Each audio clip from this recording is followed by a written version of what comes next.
여러분 안녕하십니까? 광주 MBC 뉴스데스크입니다.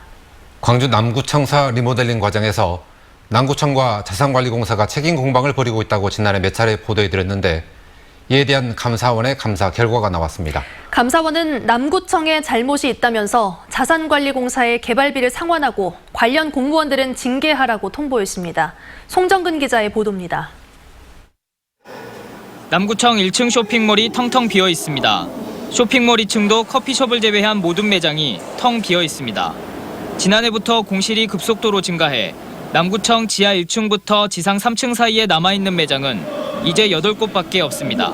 펜코에서 이걸 또 계약을 했다고 해서 들어온 거예요. 일반 개인이 이 건물을 이렇게 임대해서 의류 매장을 들어오라고 하면 저는 절대 안 들어와요. 거의 하루 일당은 거의 생각도 못하고 있어요.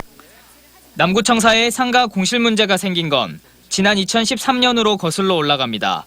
지난 2013년 남구청이 오래된 건물을 301억 원을 들여 리모델링한 뒤 청사 이전을 추진했는데 이 비용을 자산관리공사가 우선 내고 대신 상가를 임대내줘 그 수익금으로 비용을 대체하기로 계약을 맺었습니다. 하지만 위탁기간 첫 해부터 임대율이 6%를 간신히 넘는 등 임대 수익이 저조했습니다.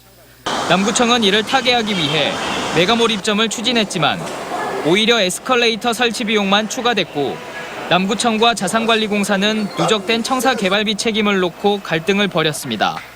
감사원은 지난해 8월 남구청의 요청으로 감사를 벌여 남구청이 위탁개발 사업을 부당하게 처리했다는 결론을 내렸습니다. 감사원은 당시 남구 재산운영 담당 직원 A씨가 위탁개발비 상환 책임이 남구에 있다는 것을 알면서도 상급자에게 제대로 보고하지 않았던 것으로 보고 있습니다. 또 전임구청장과 상급자들도 사업 구조와 상환 책임을 면밀히 검토하지 않았고 지방의회 의결도 거치지 않은 채 사업을 추진했다고 밝혔습니다. 감사원은 담당 직원 A씨 등 4명을 경징계 처분하고 전임구청장의 가호는 향후 공직 임용과 포상 등의 인사자료로 활용하라고 요구했습니다. 또 청사 개발 사업에 대해 지금이라도 구의회의 의결을 받고 자산관리공사와 협의해 개발비를 상환하라고 통보했습니다. 남구청은 감사 결과에 대한 법리 검토를 거쳐 종합적인 대책을 세우고 개발비 책임과 관련한 부분은 민사소송도 진행할 수 있다고 밝혔습니다. MBC 뉴스 송정근입니다.